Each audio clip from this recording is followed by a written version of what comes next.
Thutha wa kamiti ya ithurano na mihaka IEBC kwaga gukinyanira itanya ria kwandikithia aikia a kura erũ mirioni ithathatu mwaka muhituku, kamiti ino kuhitukira muikariri giti wayo Wafula Chebukati ni yaniriire kwambiriria ikereka-ini keri ria mihang'o ino.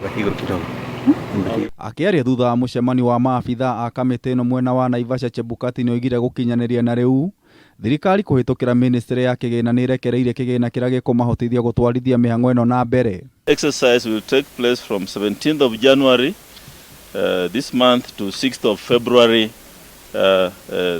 next month to register as voters, transfer polling station or change their particulars. The Commission is targeting to register the remaining 4.5 million of these voters. Chebukati oigite wandikithia uyu ugukorwo gitambio nginyagia kuri Akenya aria maikaraga mabururi-ini ma nanja ari njira imwe ya gukinyaniria mendekithia ma gatiba o undu umwe na watho wa ithurano. The Commission will extend diaspora voting to cover 7 more countries, namely the United Kingdom, Canada, the United States, South Sudan, Qatar, the United Arab Emirates and Germany. Hindi ya githurano kia mwaka wa 2017 Akenya aria maikaraga mabururi-ini ma gitaru kia Afrika ya irathiro no magire na kanya ga guikia kura. The voter registration for citizens residing outside Kenya will start on 21st of January 2022 and end on 6th of February 2022. Voter registration will be conducted during the official working hours at the Kenyan embassies, high commissions and consulates in the respective countries. Note that a registered voter in diaspora will only be voting for a presidential elective position.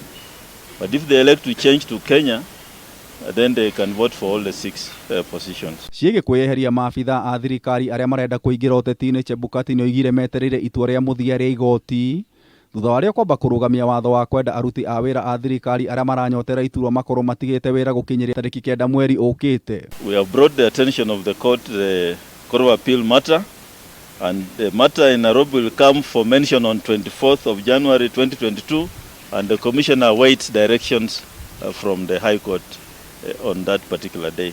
Kamiti ino ningi ni irekereirie riboti ya ciama cia kiuteti iria cigakorwo cikinyita itemi githurano-ini kia mweri wa kanana. There are 83 fully registered political parties in Kenya, and 82 of them gave us their details and we have approved them.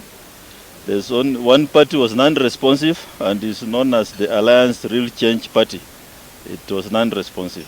Hamwe noguo kamiti ino ni irire Akenya githurano gigakorwo kiri na wigiririki na waragania. That I'm informed by the CEO, it stands at 5 billion. That is a deficit.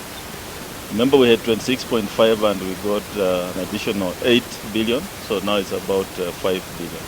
Gerifotera Kameme TV, Jeta Getao wa Wajiko.